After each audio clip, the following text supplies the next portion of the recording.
Boa noite, tudo bom? Todos animados para começarmos mais um grande encontro, o primeiro dia desse evento e que tem por título O Caminho para o Mestrado. E que eu vou trazer vários pontos que levam a esse caminho, a esse resultado que é tão esperado por todos, que tantas pessoas buscam, que é a aprovação no mestrado. Então, vamos começar, todos aqui muito animados. Então, já coloca aí como é que tá a animação. Já pegou o caderno, a caneta, para poder anotar tudo. Olha que isso aqui vocês não vão encontrar em nenhum material, tá? Realmente são coisas que a gente constrói ao longo da nossa trajetória e que hoje a gente vai estar aqui abordando, tá certo? Então já deixa aí o caderno, a caneta para poder anotar. E hoje o nosso título, a gente vai trabalhar os segredos dos programas de mestrado. Me conta aí, o que você gostaria de saber sobre os programas de mestrado?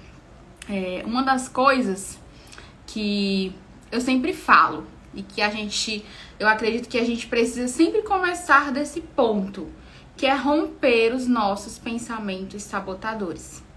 Há muitas histórias que circulam. Primeiro, o mestrado é difícil, que é impossível, só entra se for de uma universidade pública, se não for de uma universidade pública não consegue passar, se não tiver artigo não consegue passar.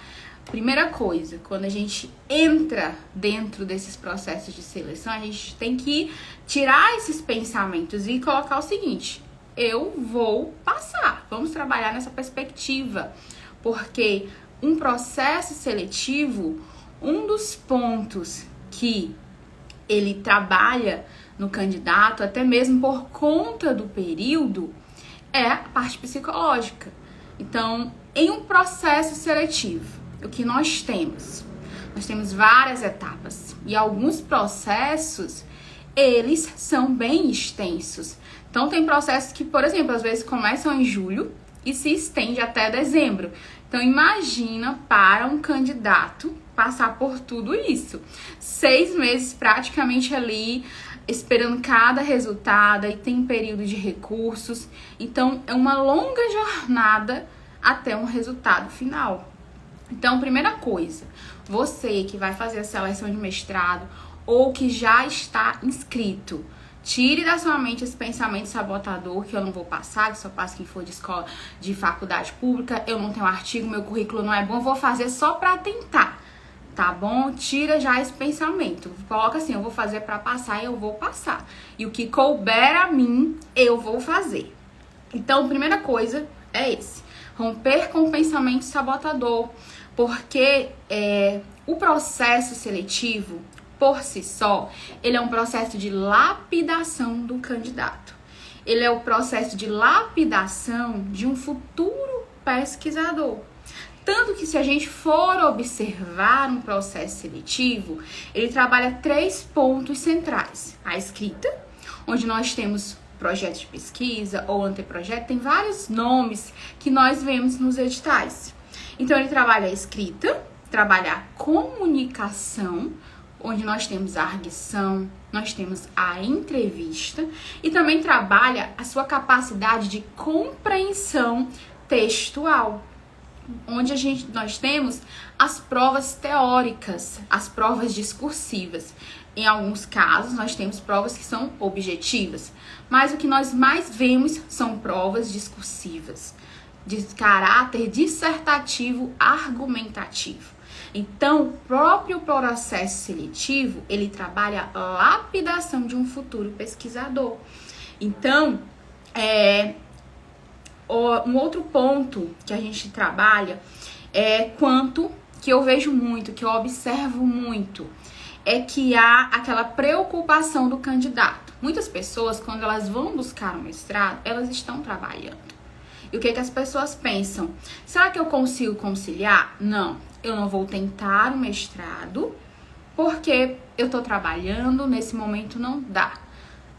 Primeiro, não há momento perfeito. Se você não se colocar à disposição de prestar o processo seletivo e se dedicar, se sacrificar, esse momento nunca vai chegar. O momento que o mundo vai parar e não, esse ano eu vou tentar o mestrado, olha só, vou me isolar do mundo, todos os problemas, agora eu vou focar no mestrado. A gente não tem esse momento. Então, outro ponto que há essa preocupação, mas um dos pontos, primeiro, que a gente precisa trabalhar. As pessoas pensam o seguinte: quando eu entrar no mestrado, vou ter que viver 24 horas em função do mestrado. Mas o que mais acontece é que a maioria das pessoas, elas estão trabalhando, elas estão vivendo vários projetos simultâneos.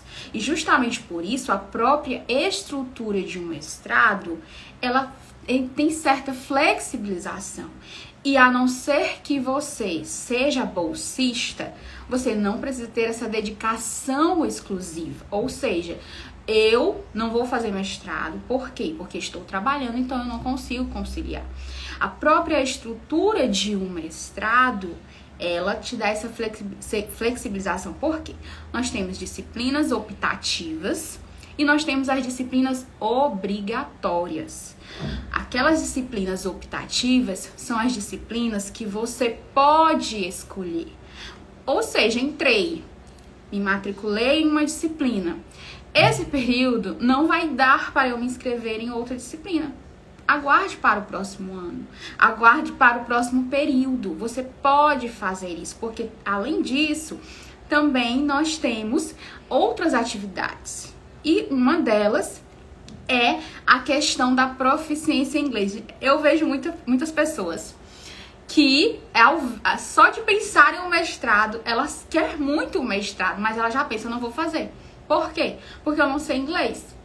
Sim, mas você leu o edital? Não. Aí quando a gente vai ler o edital, está lá a proficiência em inglês, o certificado de proficiência pode ser até 12 meses depois.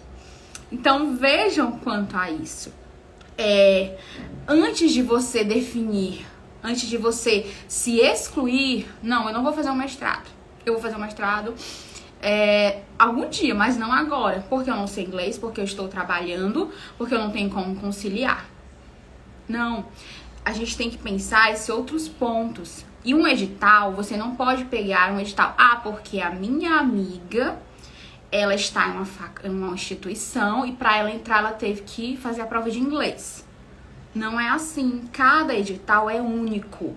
E o que a sua amiga, a sua colega teve que fazer uma prova, talvez não seja necessário no seu edital. Então, alguns, dos pontos que a gente precisa trabalhar é isso. Primeiro, você não precisa saber falar inglês. Porque são alguns pontos que eu vejo as pessoas, quando parece um edital, elas nem leem, mas já dizem que não vão fazer. Por quê? Porque não sabem inglês. Outro ponto, como eu coloquei aqui no início, o próprio processo seletivo de um mestrado, ele é um processo de lapidação. Ele está lapidando o candidato para que, ao entrar, esse candidato, ele se enquadre no perfil desejado para o mestrado, que é um pesquisador, alguém que realmente tem aquele desejo pela pesquisa, pela ciência, por buscar resoluções para problemas. Então, ele trabalha esse tripé, a escrita, a comunicação e a interpretação. Então, por quê? Porque as pessoas, na minha graduação eu não tenho um artigo, então só por isso eu não vou me candidatar. Uma coisa que a gente precisa observar: esse item, essa etapa do currículo, ela é eliminatória ou ela é classificatória? Se ela é classificatória, você tem que procurar o quê? O equilíbrio. Se eu não tenho um bom currículo, então eu tenho que ter um excelente projeto.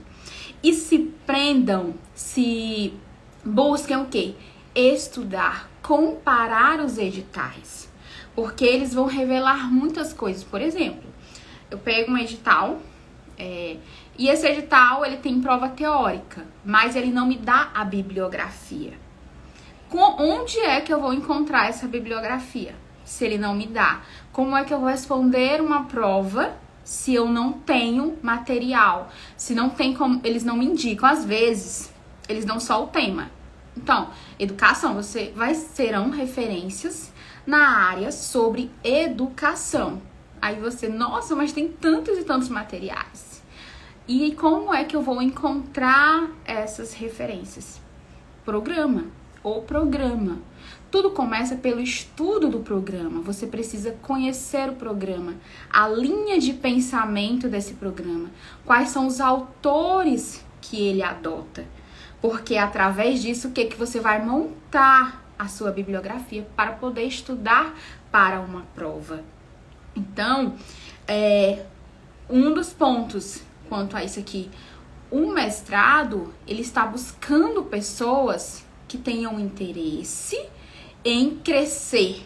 Crescer o quê? No ponto científico. Eles não querem pessoas prontas, mas eles querem pessoas dispostas a estudar, tá? Então, você que não se vê em um mestrado, porque muitas vezes por conta de uma graduação, você acha que não está preparado. Mas é justamente isso que eles querem, por isso eles trabalham a sua lapidação. E o processo de mestrado, ele é justamente, o mestrado em si é para te tornar um pesquisador, para lapidar as suas habilidades e, assim, você sair preparado para ingressar no meio acadêmico ou no meio profissional. Porque é um outro ponto. Nós temos 2 tipos de mestrado. Muitas pessoas, elas têm aquele pensamento: eu não quero ser professor, eu não vou fazer mestrado, porque mestrado é só para ser professor. Não. Nós temos 2 formas de mestrado. O mestrado acadêmico, que ele é voltado, ele tem o intuito maior para a docência. E nós temos o mestrado profissional, que é voltado para quem? Para quem trabalha. Já é destinado a isso. Tanto que já há um cronograma para que as pessoas justamente elas possam se organizar quanto a isso. Porque o intuito dos programas de mestrado ele é qualificar uma mão de obra. Seja aquele estudante que acabou de sair da graduação, porque através do mestrado você vai aprender os métodos científicos. E é um processo de construção e que nunca se acaba. Então você não tem que estar pronto para entrar em um mestrado, não é isso que eles querem. Eles querem alguém que possa ser lapidado, que possa ser construído. Então, já tire isso, se submeta a isso. Um ponto que muitas vezes eu vejo as pessoas comentando. De imediato, abrir um edital. Tem EAD? As pessoas, eu entendo que seja uma facilidade. As pessoas querem um EAD porque é melhor para conciliar. E às vezes você está no Maranhão e o mestrado é no Ceará. E você quer muito aquele programa, mas o momento não é viável para você por conta do deslocamento, família, trabalho. Mas é um ponto que eu peço que você considere quando você for pensar isso.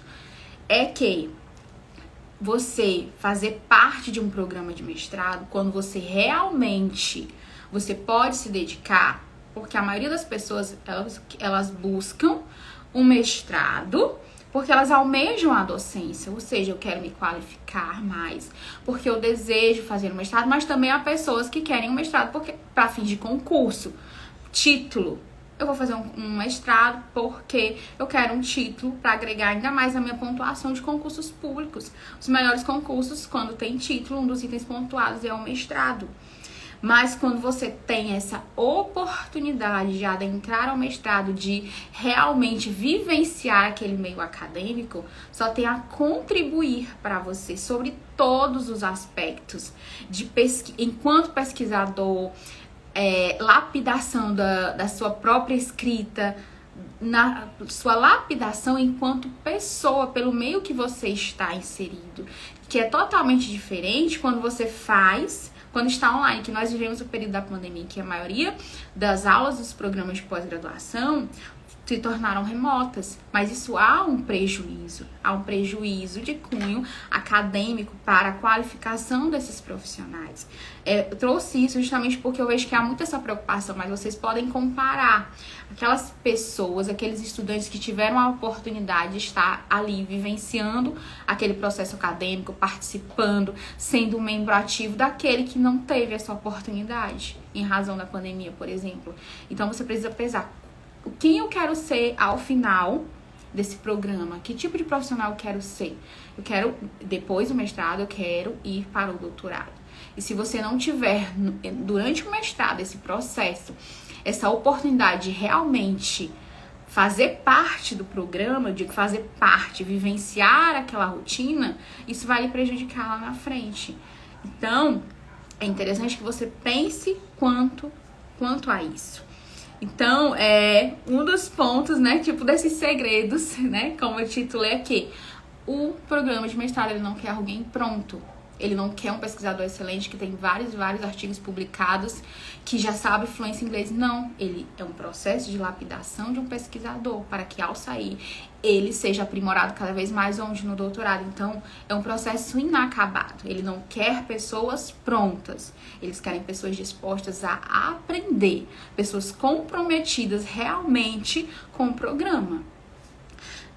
Outro ponto que traz o mestrado é quanto a isso, essas oportunidades que você só vivencia quando está ali fazendo parte.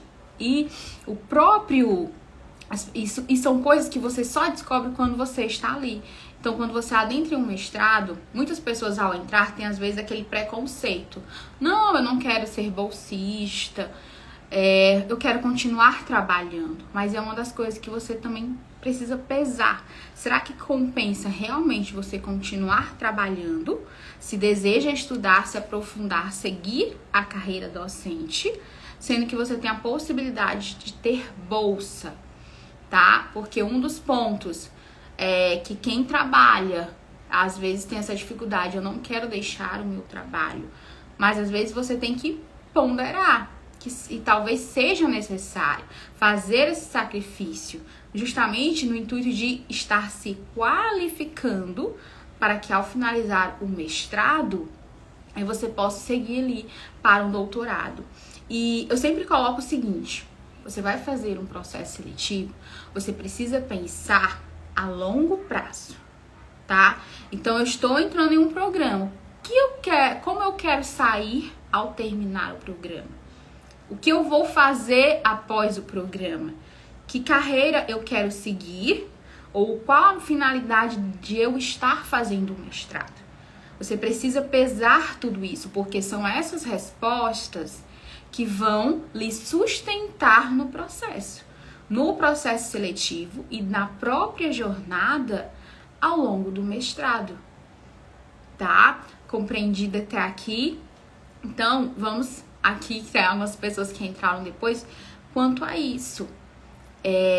Você precisa se fazer algumas perguntas, e essas perguntas, as respostas dela, elas devem estar claras para você, porque elas irão lhe conduzir no processo seletivo para que você consiga suportar, eu vou colocar dessa forma, porque é um processo demorado, é um processo desgastante psicologicamente, e muitas vezes é uma jornada que há muita carga, porque você não pode parar para se concentrar em um mestrado.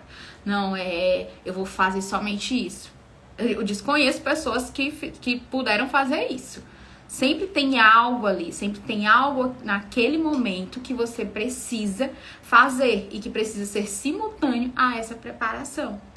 Então, quando você tem claro o porquê você deseja um mestrado, quando você tem claro para você quem você quer ser após o mestrado, isso torna a jornada mais leve. Então, pense quanto a isso, porque o mestrado, ele não seja para você, não, é só um título, mas o que há por trás desse título que você deseja obter. E um outro ponto, que essa necessidade de se comprometer se comprometer com essa jornada e ir até o final, sabendo que muitas pessoas me perguntam na mentoria, Lene, eu vou passar? Não sei. Eu não posso prometer isso. Eu seria muito hipócrita. Hipócrita porque é uma responsabilidade conjunta. Eu lhe dou as ferramentas, mas você também precisa fazer a sua parte. Porque é um processo subjetivo essa preparação. Porque além do seu comprometimento, eu vou estudar, eu estou determinado, eu vou fazer isso, mas às vezes por ser tão demorado, ser cansativo, essa preparação em si, muitas vezes ele leva a desmotivar. Puxa, será que vai dar certo? Aí você vê aquele está tão longe e você não consegue visualizar o final.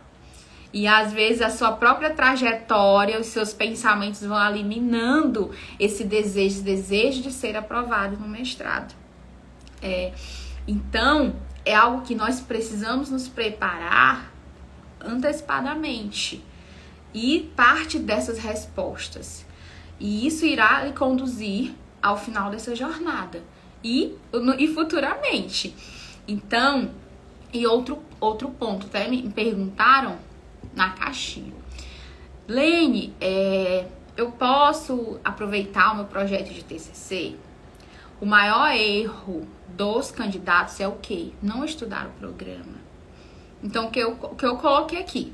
Os programas de mestrado, eles não querem alguém preparado. Não, vai chegar. Eu só vou fazer o mestrado quando eu tiver 30 artigos publicados, ser fluente em inglês, tiver pedido exoneração do trabalho, eu vou fazer o mestrado. Não. Eles querem alguém justamente que será lapidado ao longo desse processo. Mas eles querem alguém com disposição para estudar. Se você vai fazer um processo seletivo, você não conhece o seu programa, você não sabe descrever as linhas de pesquisa, quais são as áreas de interesse, quais são os projetos desenvolvidos, quais são os orientadores, qual o período que sai no edital, toda a sua candidatura está prejudicada, porque está justamente aí. Então, quando você decidir se comprometer, esse ano, 2023, meu edital vai sair em agosto. Já começa hoje, terminou aqui a live, vá na página desse programa e estude esse programa. Quais são as linhas, qual é o interesse, qual é o objetivo desse programa, qual é o público. Porque esse estudo, ele vai trazer a base que você precisa para seguir até o final desse percurso e conseguir ser aprovado. Porque se você se prepara superficialmente, eu vou fazer um projeto que eu vou aproveitar do meu TCC, ok? Vou estudar aqui o edital, ler, né? Vou ler aqui o edital, porque o que acontece, a maioria das pessoas só leem, por isso que muitos já ficam no ato da inscrição porque esquecem, às vezes, até a documentação, esquece de formatar o trabalho, tá? Então, tudo isso conta. E, às vezes, cada edital, ele é diferente. E, às vezes, ele muda até de um ano para o outro. Então, cada edital é diferente.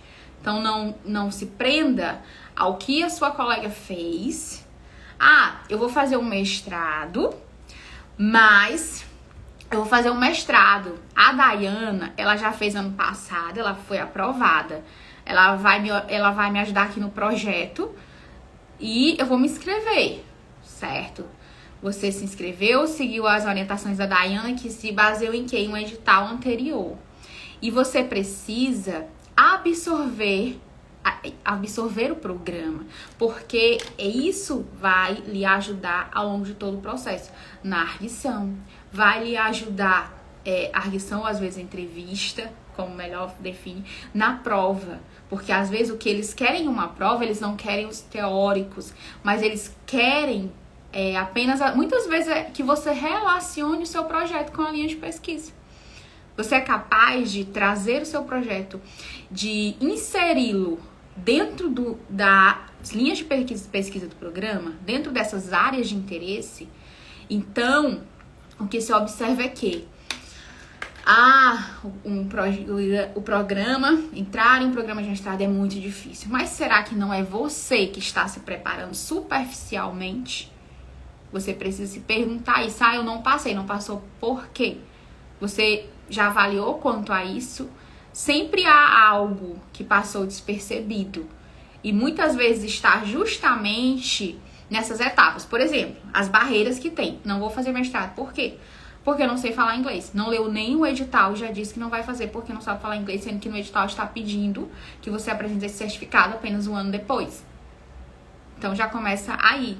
Então, vocês precisam colocar diante disso. Eu vou fazer um mestrado esse ano, então eu vou começar por onde? Já escolhi o meu programa lá na plataforma Sucupira, eu conheço ele, agora eu vou ver quais são os projetos, quais são os orientadores, quais são os projetos em andamento, o que está sendo publicado, qual é o interesse, qual é o perfil, qual é o objetivo desse programa.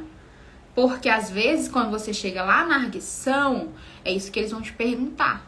Será que ela chegou pelo menos a pesquisar o programa corretamente, ou ela só baixou o edital que alguém mandou, preparou a documentação e enviou? Tirou um 7 no projeto, foi para a próxima etapa. Quando deu na próxima etapa, não passou. Porque a avaliação, a arguição, ela é subjetiva. E se você não conhece o programa, você não consegue responder à altura do que se espera. É esses pontos. Você sempre precisa, vai para um programa de mestrado, pense a longo prazo. Eu entrei, primeira etapa já foi, segunda etapa já foi, e agora eu estou preparada para a arguição, para esse confronto, onde irão me confrontar para saber se o meu projeto, eu tenho conhecimento sobre o meu projeto, se não foi uma preparação superficial, uma leitura superficial, para conseguir inserir, apresentar o meu projeto vinculado a essas linhas de pesquisa, porque um dos pontos que eu sempre coloco é o seguinte: o projeto de pesquisa, na maioria das vezes, nos mestrados acadêmicos, eu poderia dizer que 90% ele não será executado. Eu até digo, não se apegue ao projeto de pesquisa, mas você precisa pensar como se ele fosse ser executado. Por isso, também você não pode pensar que em algo complexo você precisa pensar. É um projeto para 2 anos, é um projeto para mestrado. Então, é uma complexidade de nível intermediário. Você não pode se colocar coisas complexas que não serão possíveis de executar, porque isso, quando você coloca algo desse tipo, eles estão avaliando essa sua capacidade, que é um dos pontos na maioria dos editais que ele pede, a capacidade de execuibilidade. Esse projeto é realmente viável?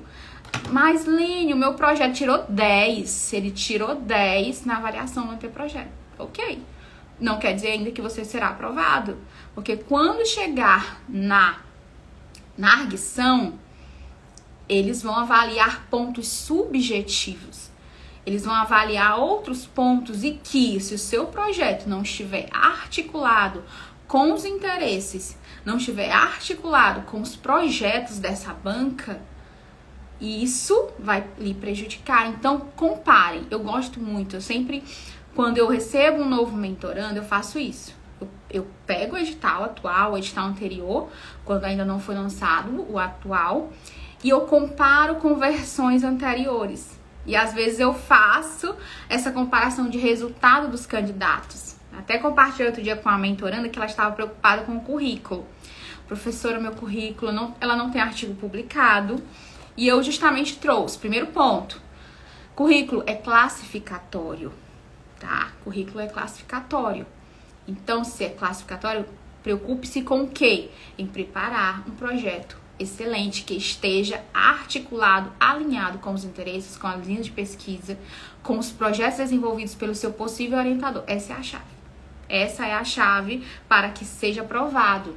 E que você também seja aprovada na arguição, porque o que acontece? Quando eu comparei, eu encaminhei para ela, olha, tem currículo aqui que foi 3, ok? A gente vê aqui também pessoas que no projeto de pesquisa tiraram 9,5, eu não lembro as notas, mas eu lembro que eu encaminhei para ela justamente para tranquilizar o coração dela. E aí tinha lá o projeto de pesquisa 9, na arguição 7. Na arguição 7. Então, puxa, que projeto excelente é esse que quando foi para arguição baixou tanto. Mas tinham notas maiores, se eu não me engano, 9,5. E que baixou significativamente a nota quando foi para a arguição. E outra coisa que quando a gente começou a conversar, passou o primeiro encontro e depois ela me mandou uma mensagem: eu quero começar a fazer um curso de inglês. Ah, como assim? Aí eu lembrava muito bem do edital dela, mas a proficiência não é pedido prova no seu edital. Ela, pois eu pensei que já precisava. Calma. Vamos nos preocupar com o que merece preocupação nesse momento. Então, se o seu edital ele não está pedindo prova de proficiência em inglês, não é o momento de você parar, dedicar o seu tempo para fazer um curso de inglês. Vai chegar o momento. Aí, outra mentorada minha também enviou de um curso de inglês. Olha, você tem até 1 ano para apresentar esse certificado, essa declaração. Calma, porque o processo seletivo em si, então, tem a inscrição, primeira etapa, a inscrição, tem o projeto, tem currículo, tem prova teórica. Será que você ainda quer se preocupar com a prova de inglês que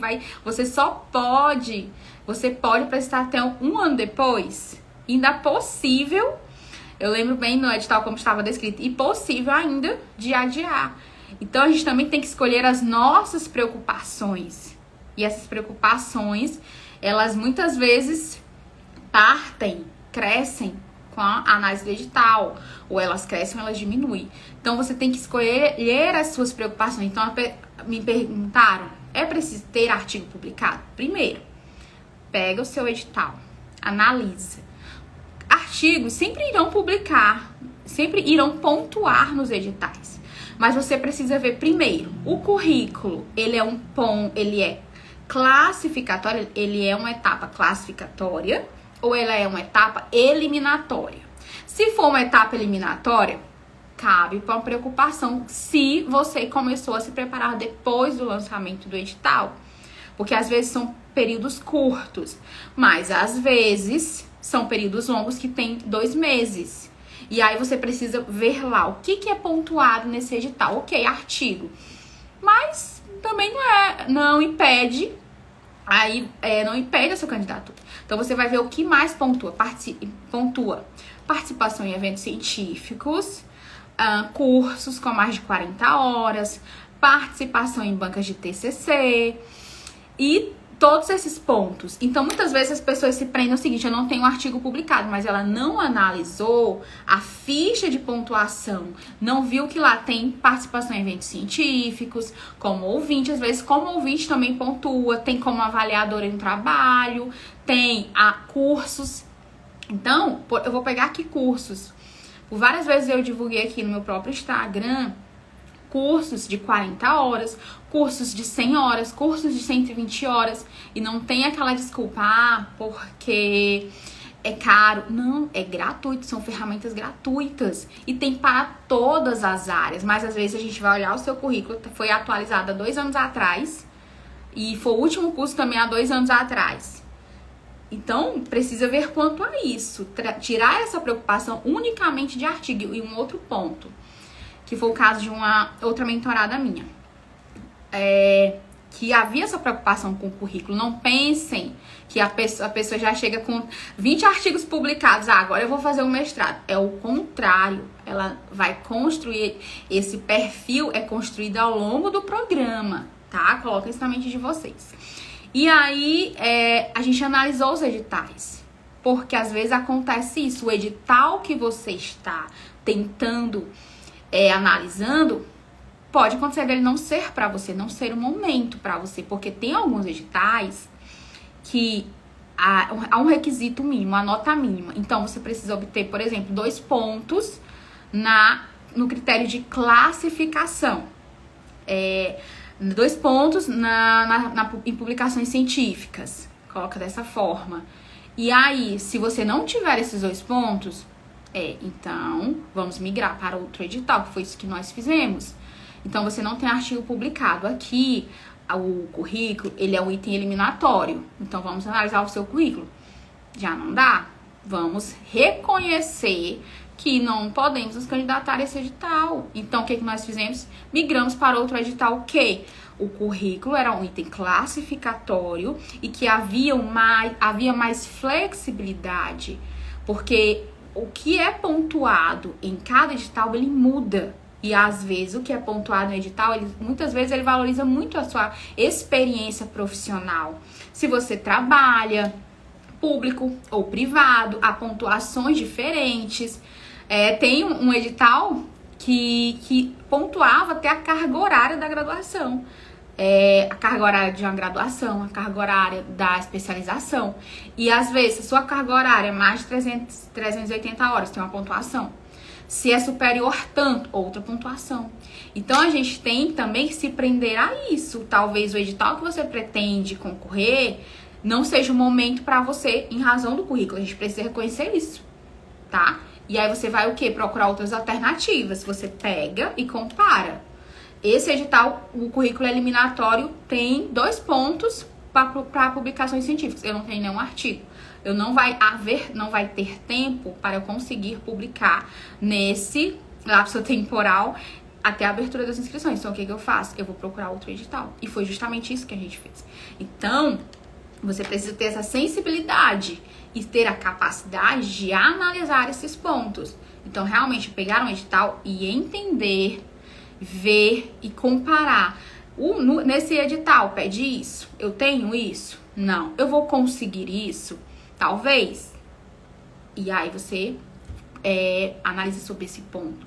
Mas eu vejo, até mesmo pelo próprio perfil do currículo e dos editais das minhas mentoradas, que publicação é sim um requisito pedido, mas não é o item principal. São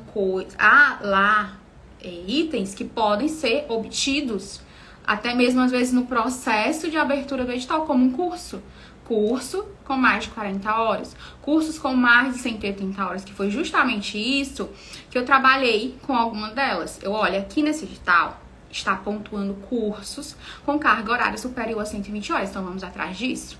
Aqui está pontuando participação em eventos científicos, vamos aproveitar esse tempo do online, vamos atrás de eventos científicos e vamos ver se há o quê? Se editais abertos para apresentação de trabalhos, edital para avaliador. Então, você há tempo de buscar. E dependendo do tempo do edital, você tem como melhorar o seu currículo. Não vá se candidatar a um edital com o currículo atualizado há 2 anos atrás. Alguns editais, eles vão trazer lá que eles querem currículo atualizado há 3 meses. E tem o tempo que é contado a sua pontuação. Então, você precisa se preocupar quanto a isso de trazer a atualização. E um ponto, assim, é que, por exemplo, eu quero me candidatar a essa linha de pesquisa. Eu quero me candidatar a esse programa que tem tal área de concentração. Busque eventos que trabalhem esse tema. Alinhe o seu currículo com aquilo, dentro daquela área de concentração, dentro daquele programa que você pretende se candidatar. E esses programas, eles sempre têm eventos científicos, eles sempre abrem ao público, tem cursos, até mesmo porque essa é a finalidade de uma instituição. E também tem ainda outros caminhos de você entrar na pós sem ser pelo processo seletivo, calma, mas com um meio, que é ser aluno especial. No segundo semestre, irão começar a abrir os editais para seleção de aluno especial. Então, já fiquem atentos para o programa que vocês desejam concorrer, se terá seleção para abertura seleção para aluno especial, porque você pode participar, você pode se candidatar e ser inserido dentro desse programa. Um exemplo muito interessante, uma das minhas mentoradas, ela é aluna especial. E nós estávamos em um ponto, né, em uma dificuldade de definir o tema, porque ela tinha um pensamento. Aí, certo, vamos chegar a um consenso. O que a sua possível orientadora pensa?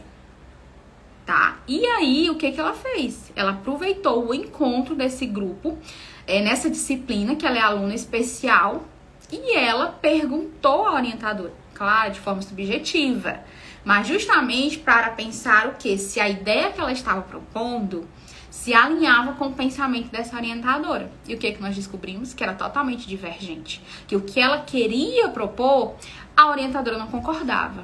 Aí já pensou, você tem um projeto, você direciona para um orientador e você coloca algo que é totalmente o oposto do que ele defende.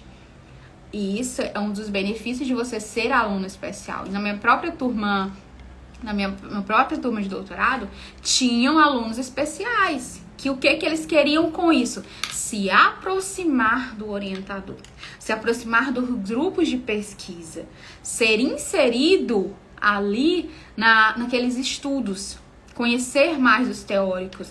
Então, eu achei muito interessante isso. Ela também trabalhava, ela já havia tentado, não havia conseguido e agora estava como aluna especial. E aluna especial, quando você cursa aquela disciplina, ao passar no mestrado, você pode fazer o aproveitamento. Então, são muitas possibilidades que a gente tem que abrir a mente para isso, que muitas vezes a gente fica limitado, eu não posso, eu não consigo, eu não vou passar, é só esse o pensamento. Mas e o que há por trás desses pensamentos? O que eu acompanho o programa, por exemplo, uma recomendação. As sessões de defesa, elas são públicas. E muitas delas, elas são formato virtual. Então, acompanhe o programa, veja quando terão essas sessões e participe. Se você tem dificuldades quanto ao método, quanto a definir um tema, quanto até mesmo o entendimento de como funciona. Puxa, eu nunca vi uma defesa de dissertação. Eu nunca vi uma qualificação de mestrado. Acompanhe o programa que você pretende se candidatar. Veja quando terá essa sessão e vá participar. Ouse perguntar. E às vezes, quando há essa questão de que você tem que indicar o orientador, acompanhe, descubra quando é que vai ter a banca desse seu orientador e vá lá, participe, se insira, que é a questão de você desenvolver um network. Por exemplo, aqui no Ceará, o programa de pós-graduação em saúde coletiva, ele desenvolveu um evento. Realizou um evento recentemente. Então, é uma ótima oportunidade para você ir se inserindo, para você conhecer o que acontece na maioria das vezes. As pessoas não sabem como funciona. Quando vem um edital, já pergunta EAD. São perguntas genéricas e que é possível de você descobrir acompanhando às vezes a página desse programa, participando de eventos, participando de palestras, se candidatando a ser aluno especial. Tudo isso vai lhe lapidando. Porque o que a gente tem que colocar na mente? O mestrado, o processo de lapidação de um pesquisador, ele inicia desde o processo seletivo. Baseado em quê? O que a gente vê sendo trabalhado nas etapas dos processos seletivos? Escrita, comunicação e a interpretação, que é justamente construindo para que ao chegar você esteja preparado de uma forma melhor. Porque o que você sabe? Que a gente sabe que na graduação a gente tem déficit. Na própria graduação, nós temos dificuldade de ter uma orientação. E uma coisa que eu achei fantástico, que era um déficit meu, por exemplo, metodologia da pesquisa. As pessoas chegam, Lene, eu não sei fazer um projeto, tá? E isso trava as pessoas, porque a maioria dos editais nós temos aqui um projeto. Mas olha só, eu fiquei assim, pra mim foi uma surpresa. O que a gente vê? Na graduação, nós temos metodologia científica, certo? Na especialização, nós temos novamente. No mestrado, nós temos novamente. No doutorado, nós temos novamente. E no pós-doutorado, nós teremos novamente. O que eu quero trazer com isso é que vocês vejam que você não sai pesquisador de uma graduação, mas é uma construção. E é um processo inacabado. E quando você vai ver sempre, por exemplo, puxa, um programa de doutorado, o pessoal já entrou, já fez o projeto de pesquisa, foi aprovado, ainda tem que pagar a metodologia científica. Tem, para vocês terem uma ideia de que você não se diminua por ter essa dificuldade. Porque por saberem dessa dificuldade, aqui a gente chega no doutorado, a gente paga disciplina de método quantitativo, método qualitativo. e várias disciplinas para ir afunilando e aprofundando e realmente consolidando esse conhecimento. Então, não deixe que essa sua limitação por não saber desenvolver um projeto de pesquisa impeça a sua entrada em um mestrado. Porque, pense nisso, nossa, no doutorado pessoal tem que ver a disciplina de projeto de pesquisa? Tem. Então, imagina você que acabou de sair de uma graduação ou está há 5 anos sem se aproximar dessa escrita. Claro que você vai ter dificuldade, mas pense nisso.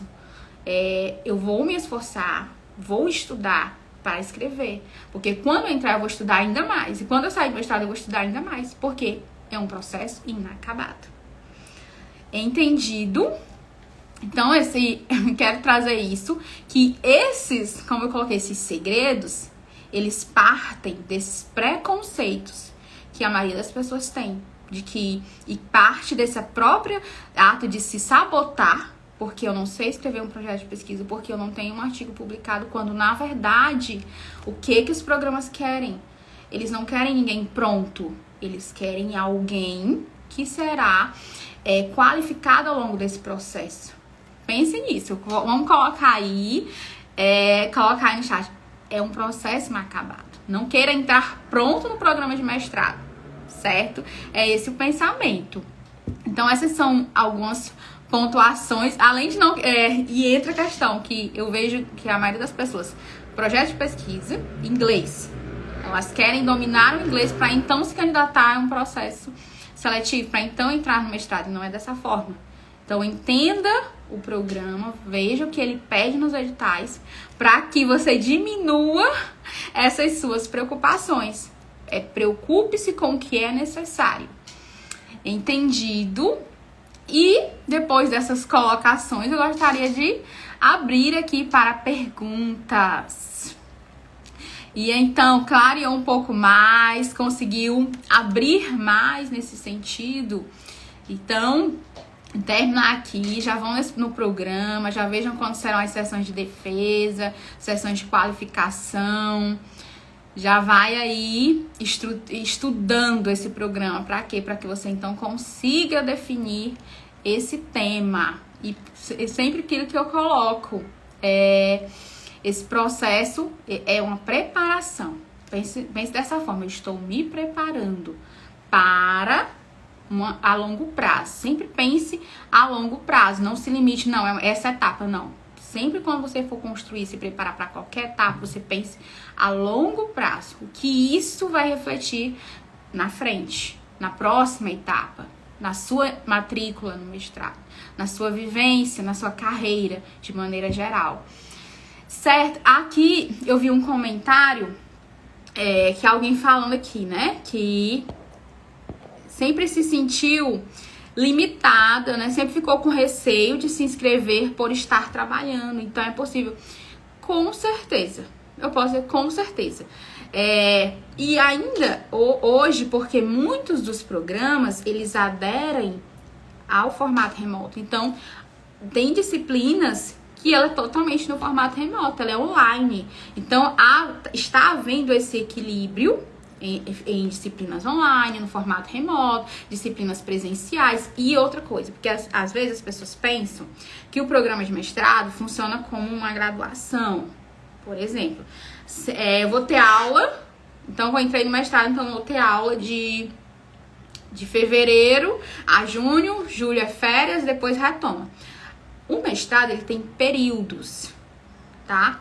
Então, você pode ver no seu programa como é que funciona olhando os cronogramas, que foi justamente isso, uma preocupação de uma mentorada minha. Então, o que eu fiz?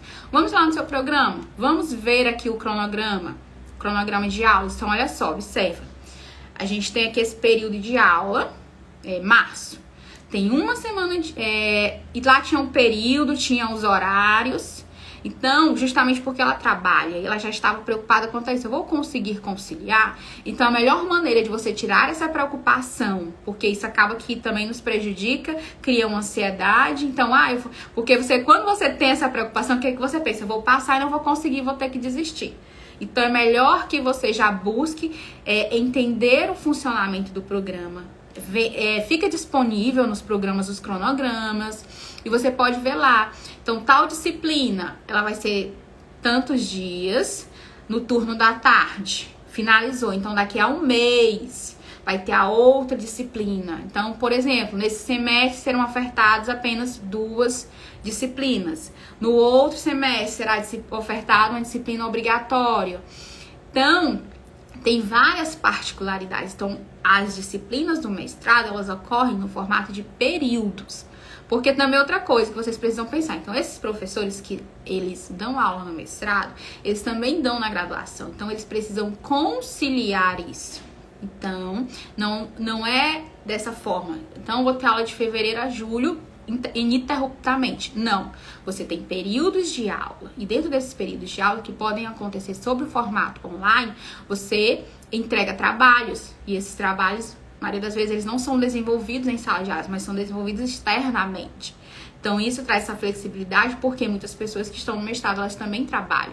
E quem trabalha não é requerido dedicação exclusiva, como é requerido para uma pessoa que é bolsista. Então, para tirar essa preocupação e você se concentrar, já veja no seu programa ou entre em contato por um e-mail e peça o cronograma do ano atual, gente. Também tenham essa autonomia, tenham essa característica de ir atrás. Então, por exemplo, eu não encontrei aqui a prova. Olha, eu vou perguntar. Você não vai perder nada por perguntar. Então, as provas anteriores não estão disponíveis. Envie um e-mail para o programa. O cronograma você não conseguiu encontrar. Envie um e-mail para o programa. Ligue, pergunte, olha, onde é que eu consigo encontrar o cronograma das disciplinas desse período? Porque você tendo acesso a esse cronograma, você consegue até se visualizar. Isso também te traz uma leveza para vivenciar esse processo, porque você já sabe como é que funciona. Ou seja, você sabe que ao passar você vai dar conta e vai conseguir conciliar com o seu trabalho, com outras coisas, né? Então, é a vida acontecendo, é 1001 coisas, 1001 imprevistos, tá certo? Então, já pega esse telefone, já liguei, me envia aí o cronograma que eu quero aqui saber, se eu já quero tirar essa preocupação, já quero tirar essa ansiedade. Então, alguma dúvida? Ou muitas? Então, só aqui, lembrar que amanhã a gente se encontra aqui novamente, tá? Então, vamos já lapidando esse processo desde agora. Então, amanhã é terça. Quando der pela manhã, já liga para o programa, ou já pega esse regimento, já entende quais são as disciplinas, já estuda quais são os projetos, para então você sentar, se não tem um projeto, começar a pensar no seu projeto. Se o currículo não tá bom, já vê o que pontua, o que eu posso ir atrás. Vou já fazer um curso. Vou começar um curso hoje mesmo. E dependendo da área, você vai buscar plataformas. Então, que tem cursos com carga horária de 40, 60, 80 horas. Quais são os eventos que estão abertos da minha área? Eu vou participar como ouvinte. Nossa, isso já melhora o meu currículo. Eu vou atualizar o meu currículo. Às vezes começa do básico, de uma atualização do currículo. Aqui e as dúvidas. Então, é só deixar esse recado. E outra coisa, a gente tá lá, coloquei no link nos stories, o nosso grupo VIP. Então, já entra nesse grupo para garantir o seu desconto. Olha só, depois você não vai poder dizer que perdeu essa oportunidade.